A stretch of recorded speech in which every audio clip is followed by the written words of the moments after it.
Thank you for joining us on Middle East Eye.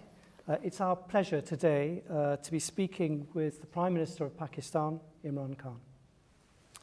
Prime Minister, have we reached an inflection point in world history with the departure of the US from Central Asia? Will the region now pivot towards China as the investor and de facto security umbrella?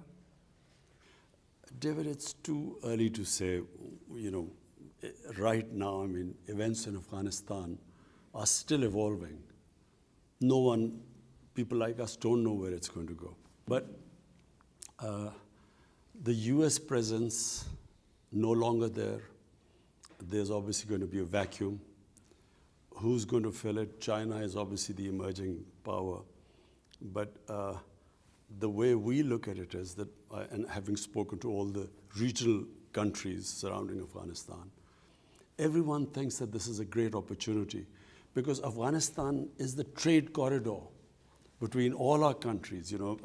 Central Asian countries connected to Pakistan and the Indian Ocean through Afghanistan. It's a very important country in that way. And what we would really like is that it's no longer either you're in US camp or China camp. I feel that it should be what this whole region needs, economic ties, economic connectivity. That's what we are looking for. Which brings us on very quickly to the issue of sanctions, which is being talked about. Perhaps you could talk, what is your view on that? And give us a sense as the neighbouring country knows more than anyone else. What is the situation on the ground in Afghanistan at the moment? Well, 20 years of civil war, devastation in Afghanistan. Basically, the government only functioned in the cities. Rural areas were more or less controlled by the Taliban. So now you have a situation, Taliban have taken over. Now, I would imagine there is a lot of, when you come into power after 20 years, in our case, we came into power after 22 years, you have a lot of problem dealing with people who have given a lot of sacrifices, or different sacrifices for my party, but in their case, with blood. Now, they would want to get placement in the hierarchy of the government. And yet the government is clearly trying to get international acceptability. So it wants an inclusive government. It talks about human rights and not allowing its soil to be used for terrorism by anyone. And I think this is where the world, it's a critical point for Afghanistan. The world must engage with Afghanistan. Because if it pushes it away, within the Taliban movement, I would imagine there would be hardliners. And so it can easily go back to the Taliban of 2000, 20 years ago. And that would be a disaster. Because 20 years of the NATO presence, $2 trillion down the drain, hundreds and thousands of people dead. And if it reverts back to that sort of crisis, chaos there, fertile ground for terrorists like ISIS, which is actually a real worry for all of us, especially for Pakistan. I think that it would be a total waste. It would be, what has the US got to show after that 20 years? So therefore, a stable Afghanistan government, which can then take on ISIS, and believe me, Taliban are the best bet to get rid of ISIS. That is the only option left. Isolating them, sanctioning them is going to, apart from anything else, apart from the chaos, it is going to be such a huge humanitarian crisis. Half the population is below the poverty line. The UN thinks that by next year, 95% of the population will go below the poverty line. The government only depended, 75% of the government budget was foreign aid. So if they leave them like this, my worry is it could easily revert back to 1989 when the Soviets left and the US left, and 200,000 Afghans died in that chaos. And that's where Taliban emerged, in that chaos. So I think it's a critical time, and the US has to sort of really pull itself together because people in the United States are in a state of shock. It seems that they were imagining some sort of a democracy or nation building or liberated women, and suddenly they find Taliban back, and I don't think they have sort of found their feet as yet. There's so much anger and shock and surprise, but unless the US takes the lead, we are worried here that chaos in Afghanistan, we are the country which will be affected more after that. What did President Biden say when you put these points to him, as I imagine you will have done? No, I haven't spoken to President Biden as yet. You haven't spoken to President Biden? Well, it's up to him. It's a superpower. You're the next door neighbour to Afghanistan. They've just spent it's in the situation you say. Whether the Americans like it or not, you have an immense influence on the country. And President Biden has not spoken to you. I find that absolutely astonishing. Our security chiefs have spoken. Our foreign minister has been in touch with the US foreign secretary. But no, we haven't spoken. But we are in touch. All these things we have spoken to the US. That look. Are they listening to you? I think, at the moment, as I say, just watching the Senate hearing, there's shock in the US. They can't believe what has happened. They can't, because they were obviously misled. They were being told that democracy was coming and women are being liberated and this nation building and so on. They can't believe that Taliban are back in power. And most of all, that the billions of dollars spent on the Afghan army 300,000 Afghan army gave up without a fight. That's what they can't understand, because they were never given an accurate picture. I went to the US in 2008 and I spoke to the think tanks. Then there was Senator Biden and Senator John Kerry and Harry Reid. I spoke to them. I said, there will be no military solution. This is a quagmire. They talked about Iraq at the time. This was a much bigger quagmire. They didn't know the history of Afghanistan. So our army chief 2 years later went, General Kiani, he said the same thing to President Obama. He said, you're going to leave a big mess, we will have to deal with it, and you will not have a military solution. But unfortunately, I think they were led by the generals. And you know what the generals always say, what they've always said, give us more troops and we'll win, and more time. How do you assess how the Taliban have behaved since gaining power? I think, David, we have been so relieved, because we expected a bloodbath. And always when there's a civil war, a puppet government backed by foreigners like Soviets, like before them the British in the 19th century. When the Soviets left, there was a bloodbath. And we were fearing that in Kabul, when the Taliban came, and we thought there would be bloodletting of the sort of what happened after 1989. So it was peaceful transfer of power. So that was the best thing that happened. But also we felt that we would be blamed for this. But because 300,000 troops surrendered without a fight, clearly we didn't tell them to surrender without a fight. So the ground realities were that Taliban had become a popular movement, especially in the rural areas. And that's why the army gave up without a fight. And secondly, the Ghani government was corrupt to the core. They were, firstly they were perceived as a puppet government, then corrupt. People, who was going to fight for them? But you haven't fully answered David's question there, which is, it hasn't been as inclusive a government as we hoped. It hasn't. It's not. Women's education remains a huge problem.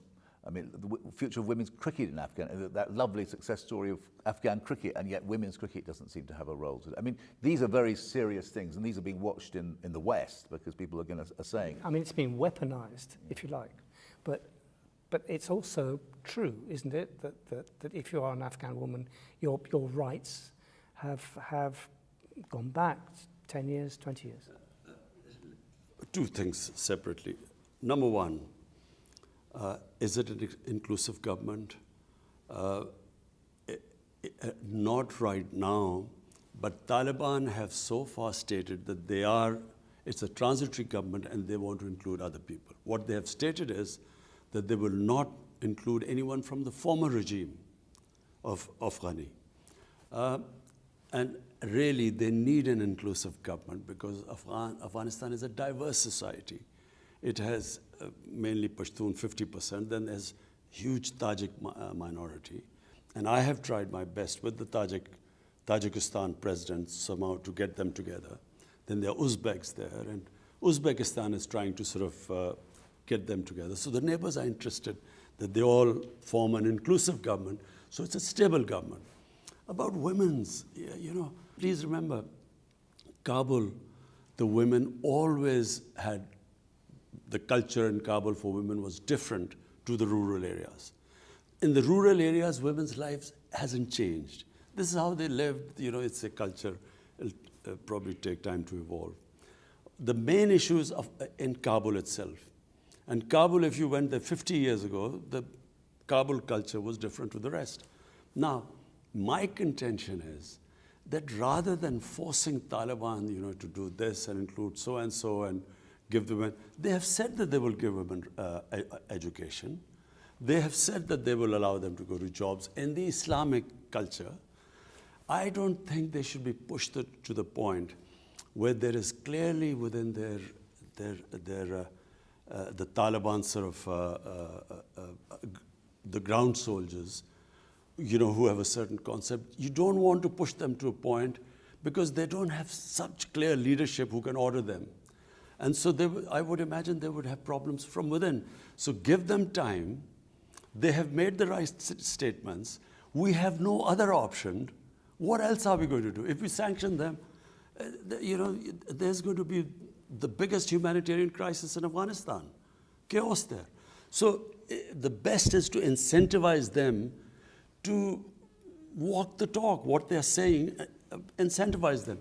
But if you force them, I would imagine the nature of the people is such that they will push back and they will, it will be counterproductive.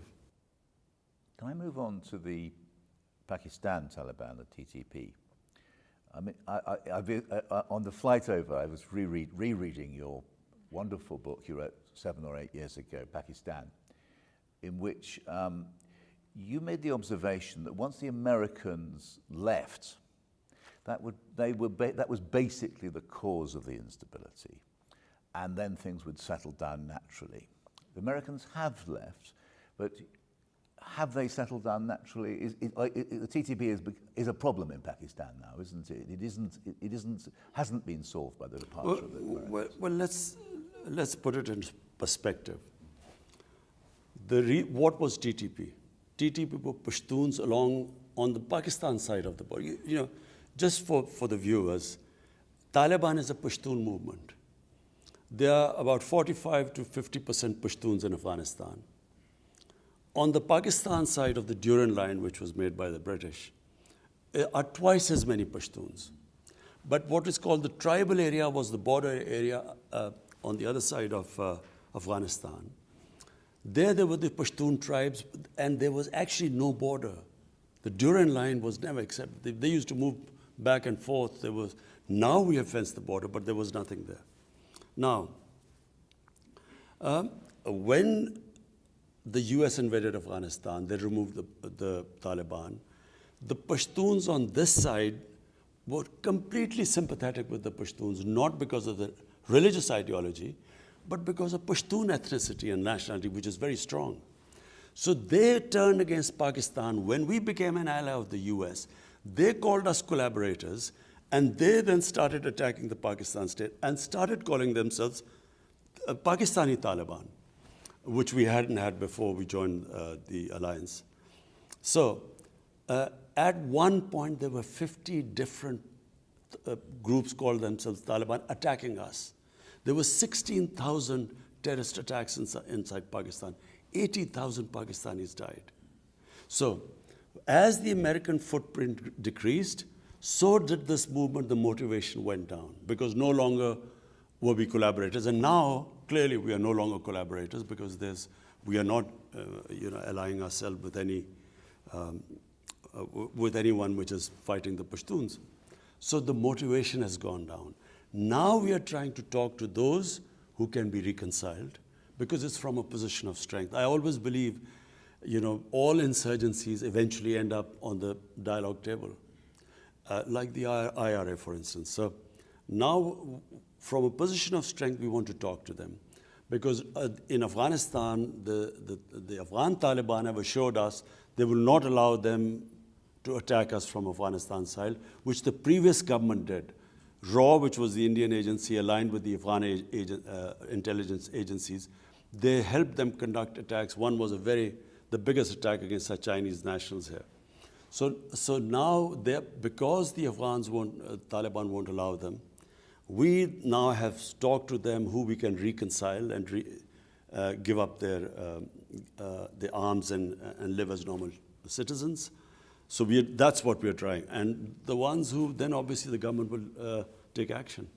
But I thought the TTP had been solved as a problem, and it's re-emerged, hasn't it, since the fall of Kabul? No, the TTP was always, it had been pushed out of Pakistan. We conducted a huge operation. I've been there. I've seen it.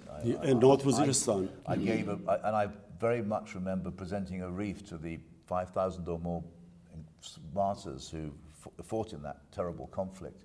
But you're talking to people who have slaughtered tens of thousands of Pakistanis. It must be very, very tough, that. Remember, Peter, there were about 50 different groups. Motivations of different groups were different. A lot of these TTP were because of the collateral damage. In the Pashtun culture, in the code of honor, if a family member is killed by someone, they have to take revenge. And to take revenge, they used to join the other side. And there were 480 drone attacks in our tribal areas. Imagine the collateral damage that caused. And secondly, the military operations in our tribal area. Whenever army goes into civilian areas, there's collateral damage. In my opinion, in Afghanistan, the Afghan Taliban, one of the Afghan ambassadors told me here, he said most of the Taliban in Afghanistan who became Taliban were because of the collateral damage, night raids, aerial bombardment. Exactly the same situation was here. What is your view of the American use of drones now in Afghanistan? I think it is the most insane way of fighting terrorism. How do you, doing a drone attack in a village, mud huts, and expecting that there won't be other casualties. And a lot of times the drone attacks targeted the wrong people on wrong information. As we saw immediately after the fall, that terrible event immediately after the liberation or the fall, how you carried it. Well, Peter, one of the reasons which sparked off, there were two attacks which sparked off insurgency, so-called Pakistan Taliban. One was in 2004 where they bombed some people who they thought were militants but were actually our own tribal people. And the next day they bombed the funeral where there were a lot of people gathering, and that's what sparked off anger there. Then they bombed, killed 80 people and said that they were all terrorists. They announced that they had killed 80 people. Turned out they had bombed a school and 80 children had been killed. So, and then a few days later, one of the parents then did a suicide attack in one of our army academies and killed 50 recruits. I've been there, yeah. And this is how it just multiplied. So, the more collateral damage, the militants grew.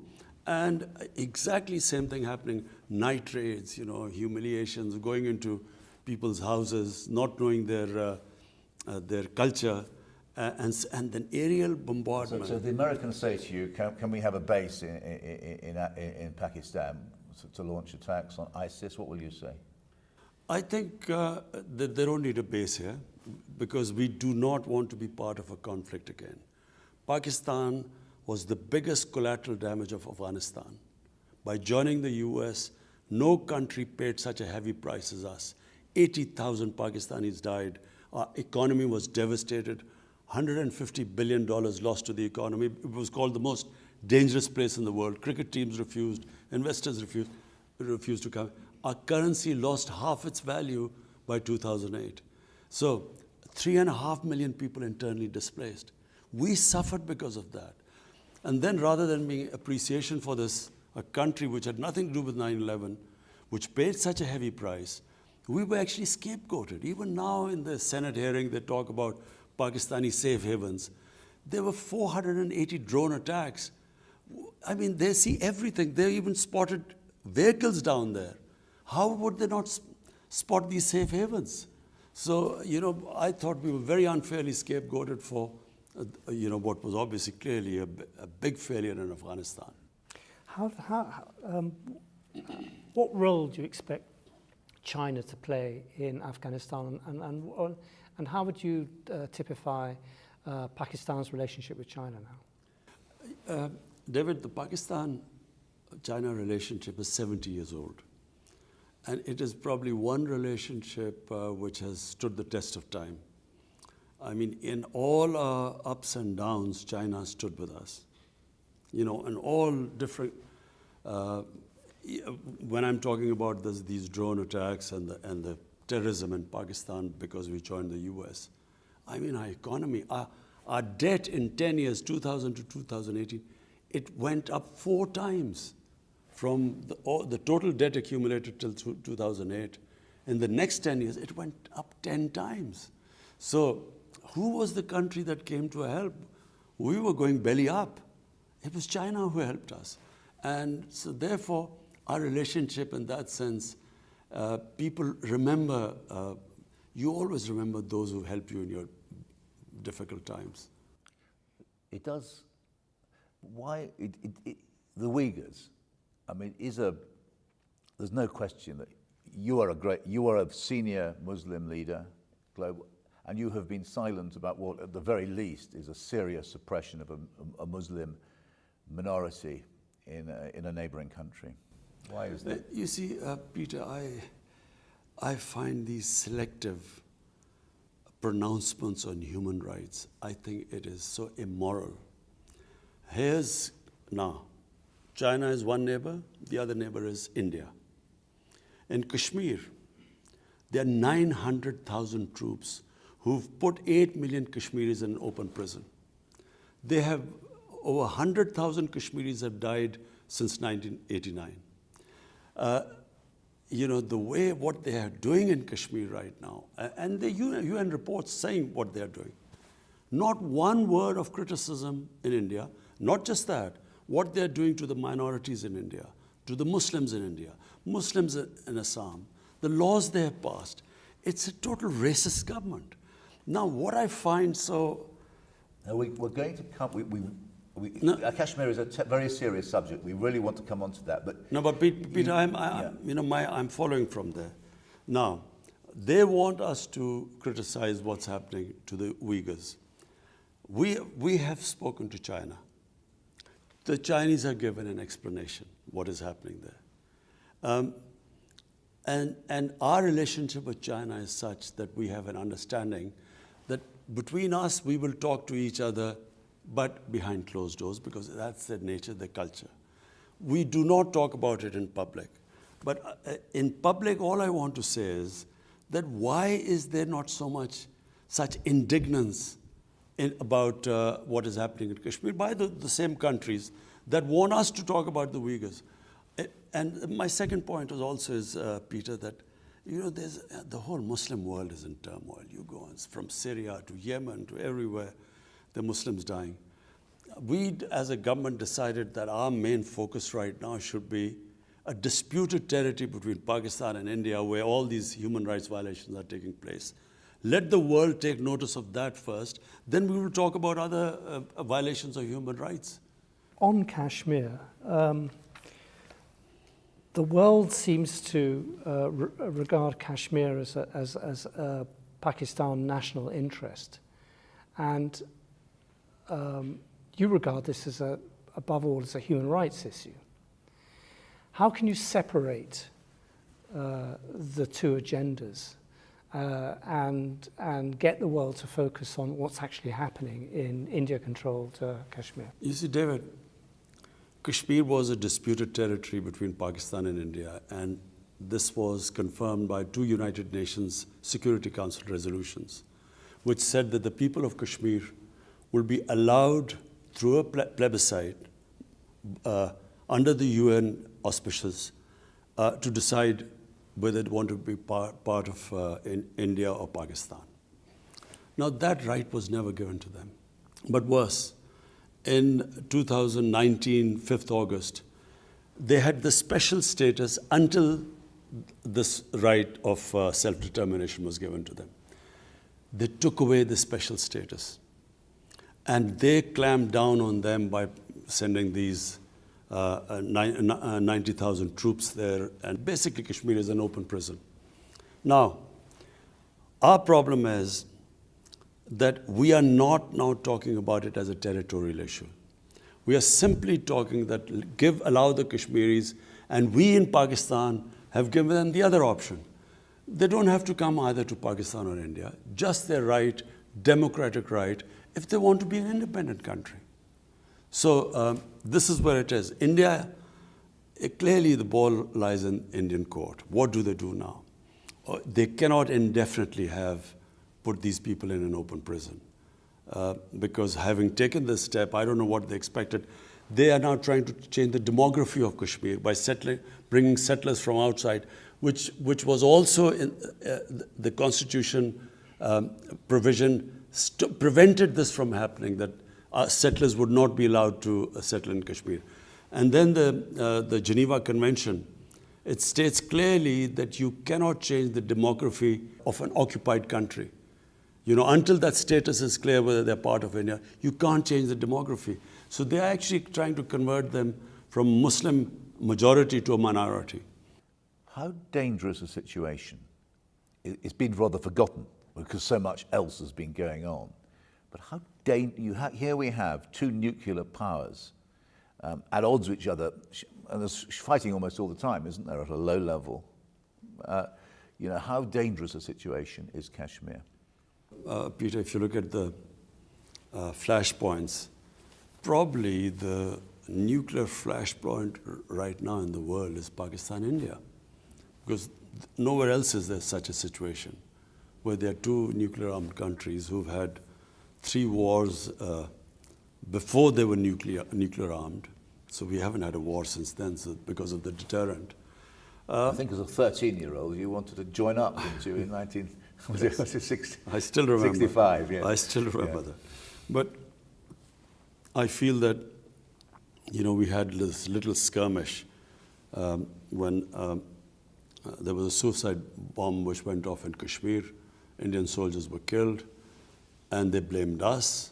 We kept saying that we will give us any evidence, and we will hold those responsible. We will take them, have them punished, or even give them to India. Rather than giving us evidence, they bombed us. Fortunately, there was no loss of life. So, you know, Pakistan also retaliated, again bombed somewhere, and then they shot down an Indian plane.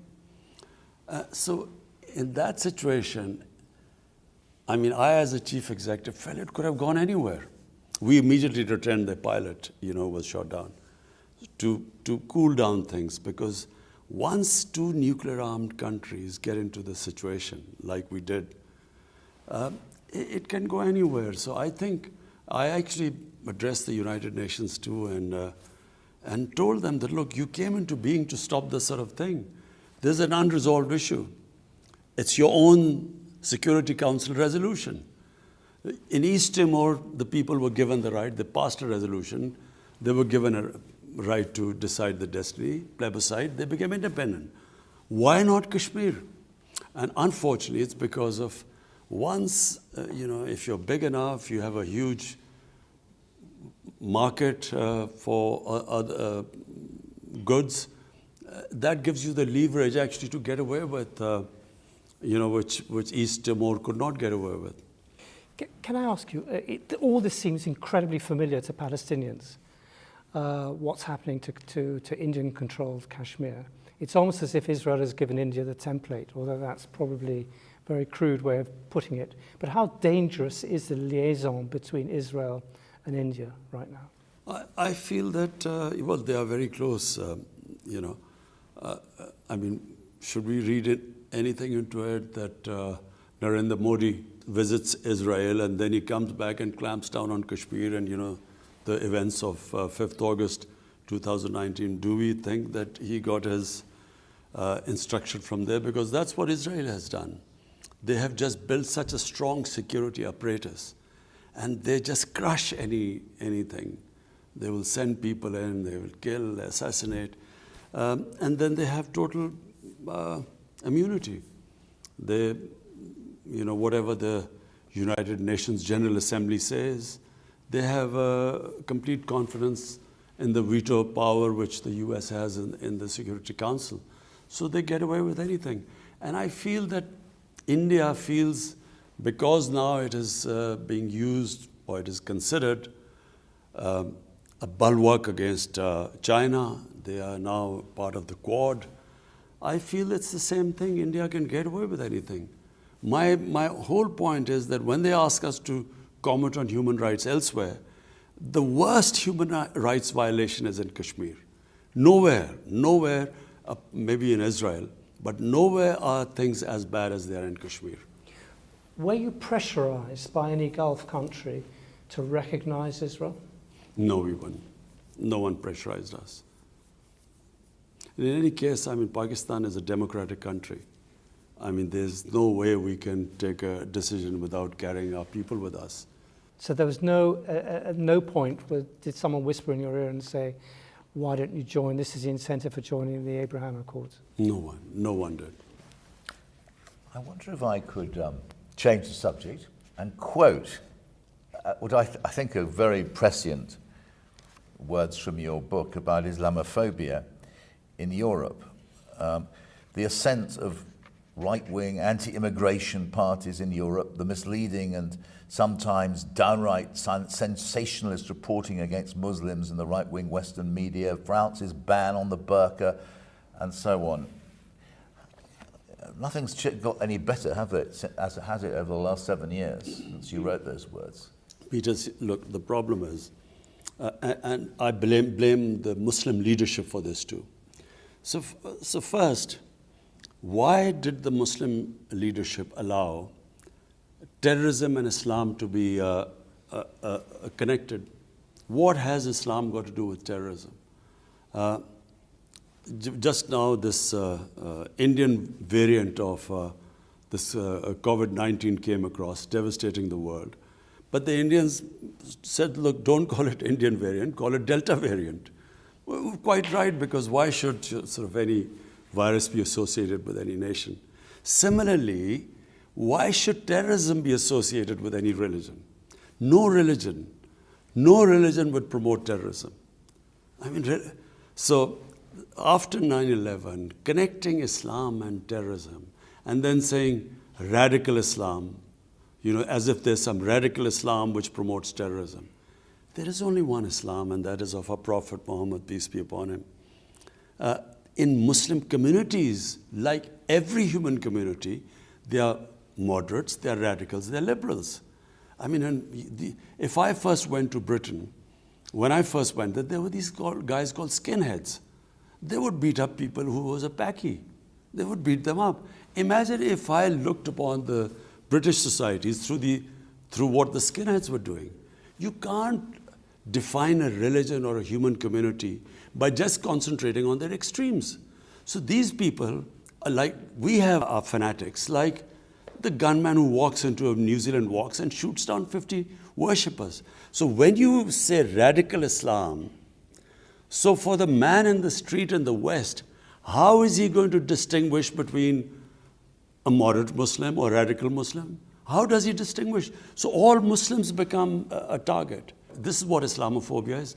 After 9/11, any incident happened, because I would spend more time in Britain because my children were young there, so I would go and see them. And it was like the whole, people would pray when some terrorist attack took place. Immediately the Muslims would pray, I hope it's not a Muslim, because everyone got branded. After 9/11, I never forget, this journalist called me up and he said, aren't you ashamed of being a Muslim? 1.3 billion people responsible for 19 fanatics or terrorists. I think I'm right in saying that was Martin Bashir who rang you up. Yes, not the best of the journalists, but he called me up. I was so shocked by it. So this is the problem, what has happened. What is Islamophobia? People do not realize radical Islam, moderate Islam. I mean, in the Western, how does a man in the street? So all Muslims then, and especially anyone who has a sort of symbol of Muslimness, like wearing a head cover or beard, although by the way, beards have become quite fashionable now. I hear everyone trendy with a beard now. But so they became targets and they got insulted.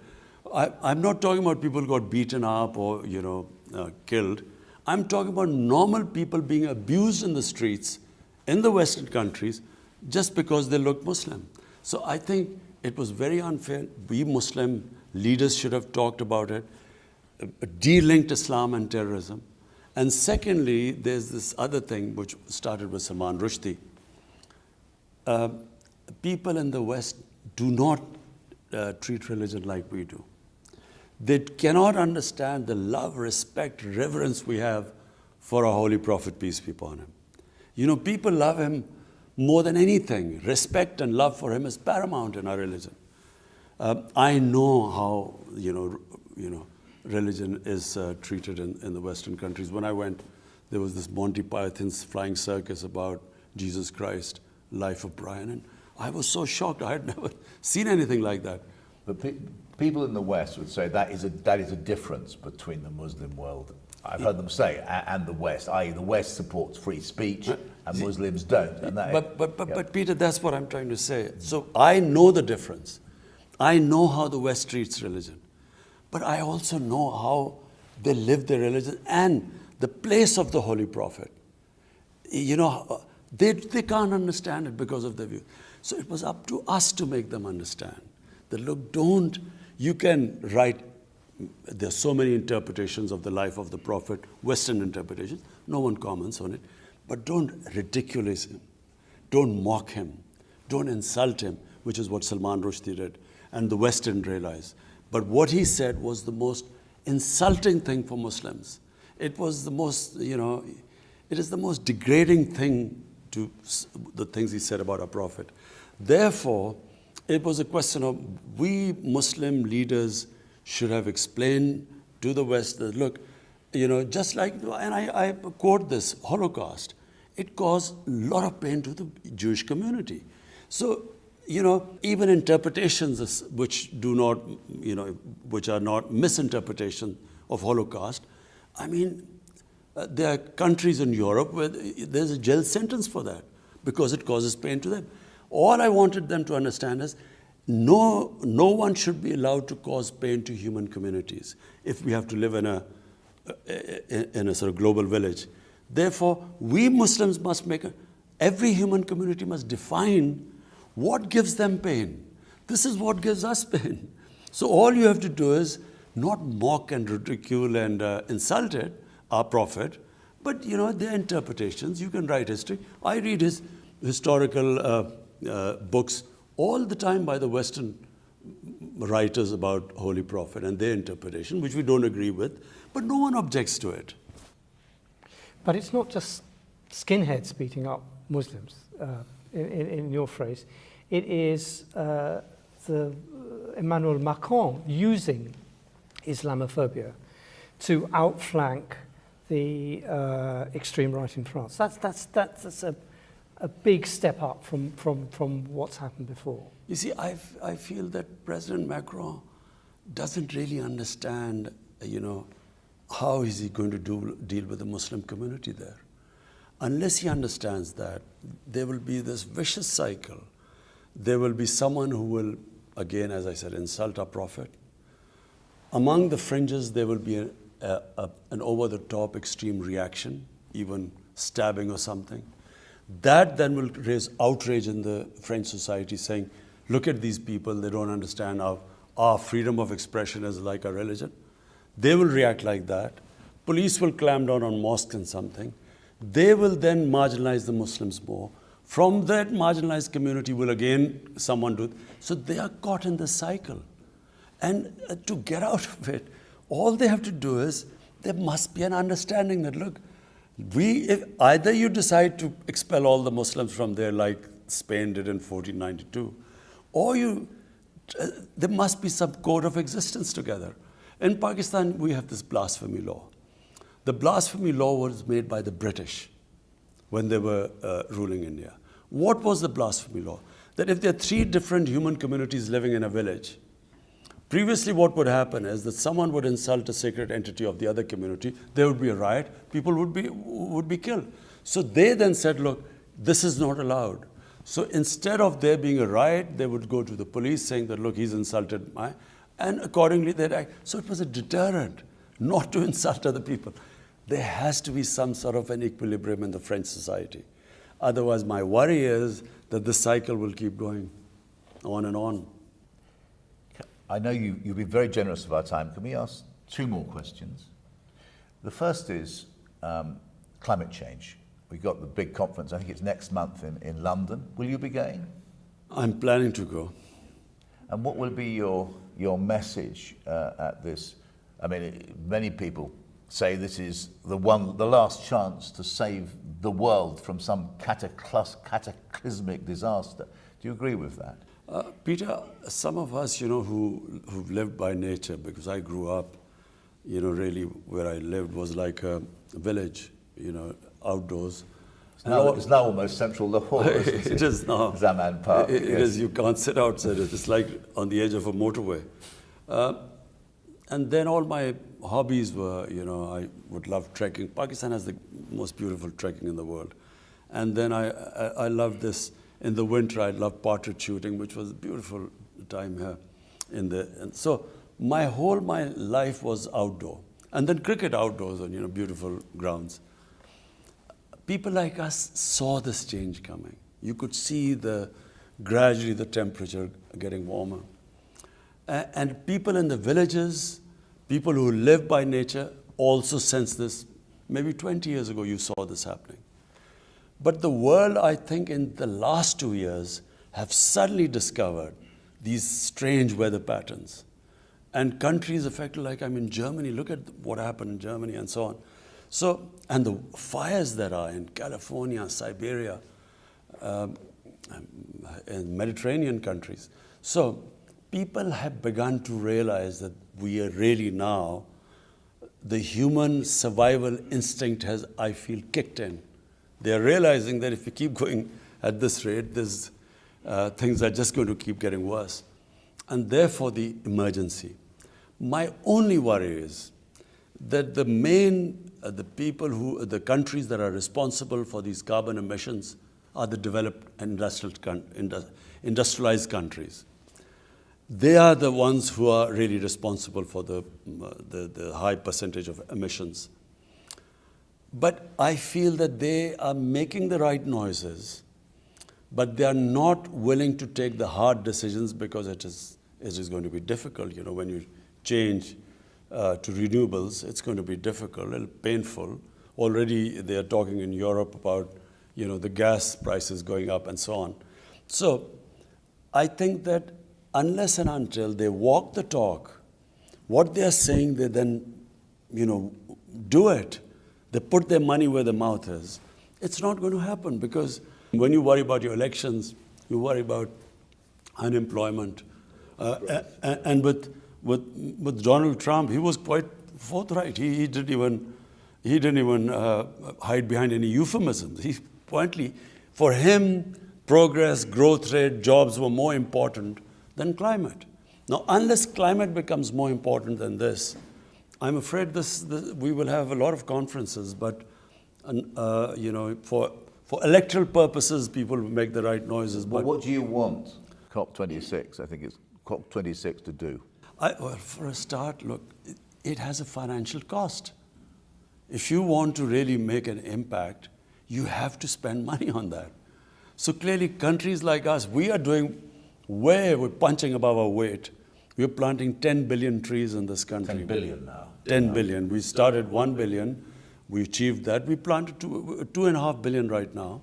We are on our way to 10 billion. And then we are cutting down, we had coal power plant in the schedule. We scrapped that. And there's one going which, if we get some funding, we're willing to change that to, to renewables. And then we're trying to preserve, we're making different ways of preserving, our water supplies and increasing our oxygen, cleaning our rivers. Whatever we do, unless the richer industrialist countries, unless they take steps, I'm afraid, we don't. Our contribution to emissions are negligible, about less than 1%. To move on, finally, apparently you used to be a cricketer. England, the ECB cancelled a 5-day tour of Pakistan against the advice of the British High Commissioner, apparently. What was your reaction, given that all that Pakistan had done for English cricket in the last 2 years of those 2 tours, they come to the rescue during COVID, and then the English Cricket Board just cancels with no real...